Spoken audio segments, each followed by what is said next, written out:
This is Hidden Killers with Tony Bruschi. Here now, Tony Bruschi. Let's take another look here.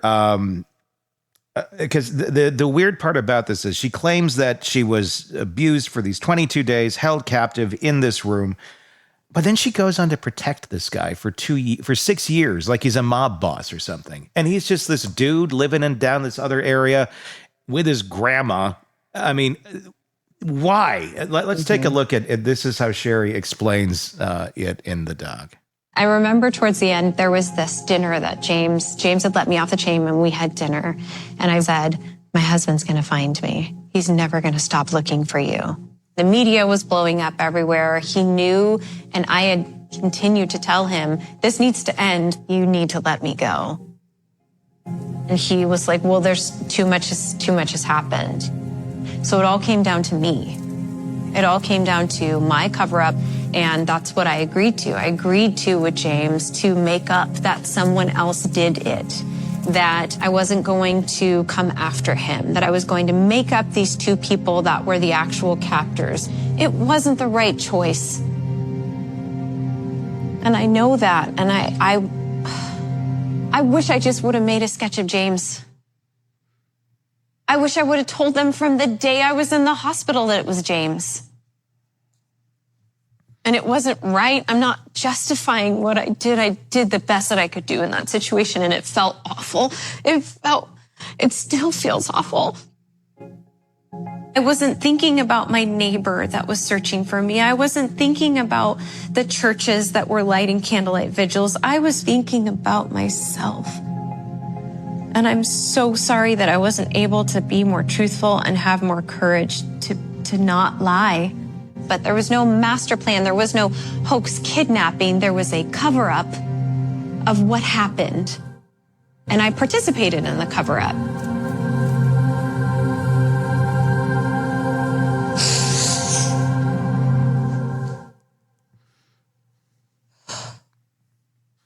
I just wanted to go home.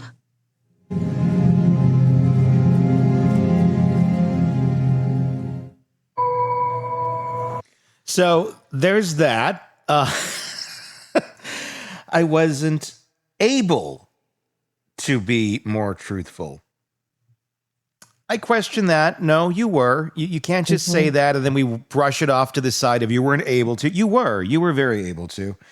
And you participated in the cover-up. That was another interesting note, and I participated in the cover-up. Yeah. And you see how little agency she perceives herself as having, that these things just happen to her and she has to lie. It's like she doesn't see that, no, she has a pattern of choosing to lie. Mm-hmm. So that's, I think, the big line that I would take with her is that you have choices every time you open your mouth. There is a choice you are making. You've always had choices.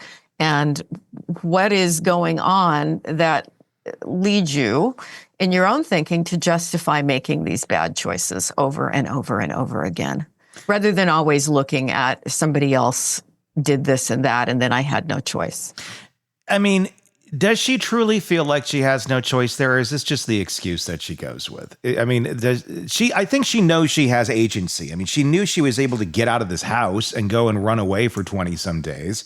She tells herself she doesn't have agency. And I think on some level, she believes she doesn't, even though she clearly does. She's not just telling other people she doesn't have agency. I mean, because I can see where she knows she does, but she's going to say she doesn't to other people to make it look like, oh, you really are this victim. Do you think she really believes that she doesn't? I think in her little girl way of being, because a lot of this is so childish. Yeah. These choices are ridiculous and she's going to get caught. There's not going to be a good outcome. So she's thinking like a little kid. Mm-hmm. And in her immature way of thinking, she doesn't see at that moment that she has a choice, even though she does. And then that's the story that she continues to spew. So this is a mind that has never grown up. Mm-hmm. She's still not thinking like an adult. It's very stunted. We did learn that there was some sort of sexual abuse in her childhood, not perpetrated by her parents. Her parents are in the doc. They don't say who did it. And obviously that can cause a lot of trauma and can stunt you, quite a bit too, depending if you don't get treatment for it. And it sounds like that there really wasn't a whole lot. The way that the parents worded it is we didn't really know what to do back then at that point in time. One can argue that, but it was a different place and time. It certainly is not the world that we live in today, where that's much more understood and there's a lot more options available. One of the big lies that she told was that she made this sketch with the police artist, and it's of a Hispanic woman because James's mother is Hispanic. This is what she tells investigators. And this is her reasoning for making the woman, one of the women on the sketch, Hispanic, or they both were, because that would maybe be a breadcrumb, and then they'd go and find that woman who's the mom of James, who looks kind of like the woman in the sketch, who really wouldn't be looked at for anything criminally, but somehow they're going to connect those dots. Well, here was a lie that she got caught in the documentary about that very sketch. What is most valuable to you? Is it not lying to a federal agent, or is it laying next to your children? I had impossible odds and impossible choices. And it's incredibly easy for someone, even you sitting on that side of the camera, of saying, well, but you lied, without having been in the situation that I was, in the marriage that I was, or in the danger that I was. Well, and how truthful are you? I mean, I really challenge anybody watching this film. How truthful are you? How truthful are you? Have you ever lied? I've watched you do it. I've watched everybody on this crew do it. You know? Fair.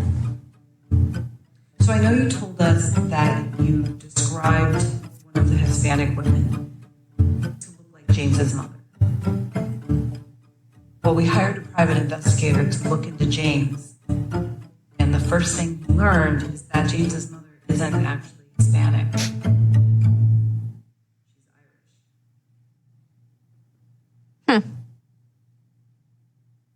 Okay. I've met her twice. It had very little to do with his mother and her ethnicity. It was about trying to get them to alert them to his identity without saying his name out loud. Quite frankly, I don't give a whether she's Hispanic or not. It was about James. It wasn't about her. She reminds me of a teenage girl when they get caught in a lie. Yes. Fine about that. Whatever. Yes. I'm just going to brush it up. It's not a big deal. Why do you care? Yeah. Because it's what you claimed. That's why it matters. Because it's what you said. That's why it matters.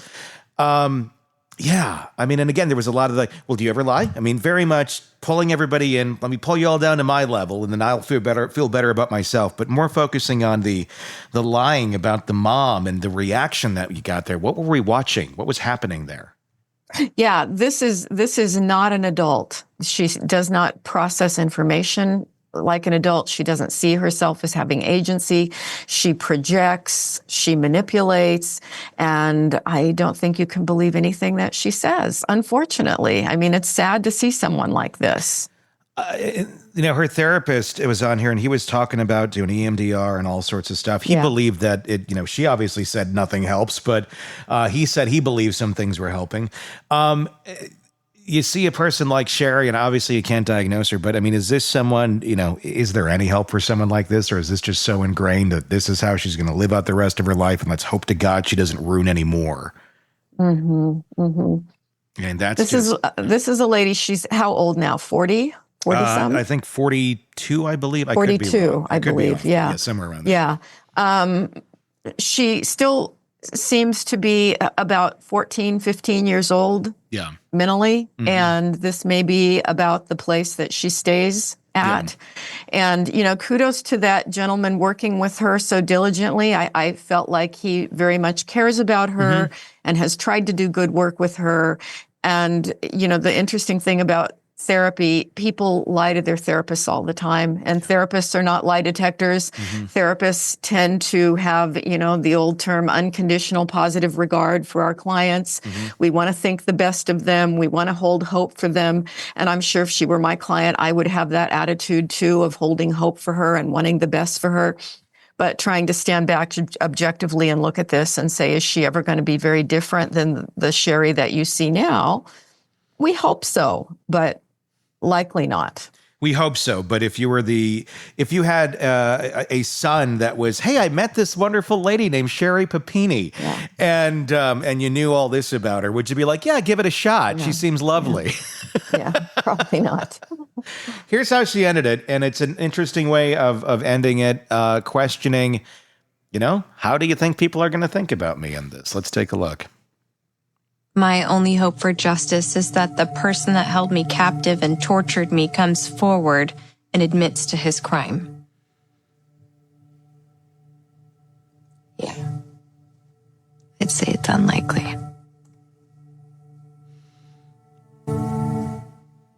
I mean, I've been through it all already. I was at rock bottom. We're bedrock. There's no more. There's no more.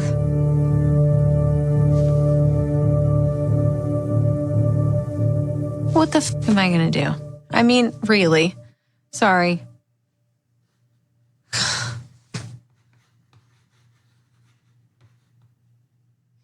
Do you think that this film is going to do more harm than good for me?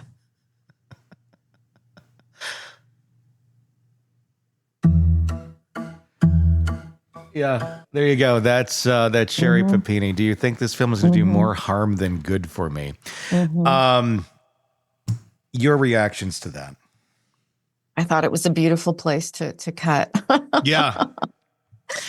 Oh, and I have to say, there's a part of me that has compassion for her. I mean, what a way to live. What a way to go through the world. Yeah. Feeling like you are constantly maneuvering, that there is no real truth, that everything shifts all the time, that you're cut off from your kids, for good reason. But it's just sad. The whole thing is sad. It is, because I don't know that her mind is ever fully wrapping around the valid reasons why these things have happened to her. She realizes that she causes things, but then doesn't understand there's going to be an effect for any of them. Right. And when there are true effects, because she's doing really extreme things, she doesn't like it. Well, yes, you're not going to when you do that sort of things to other human beings.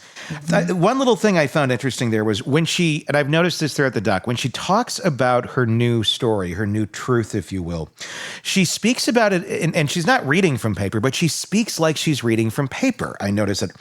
I hope that he comes forward and admits to his crimes. It sounds like a third grader reading, where it's just very kind of segmented. The words are kind of off. There's not a lot of correct inflections on certain things. When she's telling one of her new facts, she speaks like that. When she goes off and starts riffing about her emotions, then she's very much more, oh my gosh, and this or that. But when she goes to the facts, it's almost like she wrote them down in a notebook somewhere and practiced them. Probably did. Probably rehearsed it. Yeah. Because that's what it feels like. It's weird. There you go. Sherri Papini. I have a feeling we're not going to see the last of her. I feel like there's more to come on this story, whether it be anything to do with James or wherever she gets next. And if you're someone who is on a dating site and you happen to be matched up with a lady named Sherri P., and you're like, let's see what I can find, and you found this video, run for your life. Craving non-stop true crime updates? Press subscribe now and get the latest cases, analysis, and expert commentary delivered straight to your feed. Only from the Hidden Killers podcast and True Crime Today.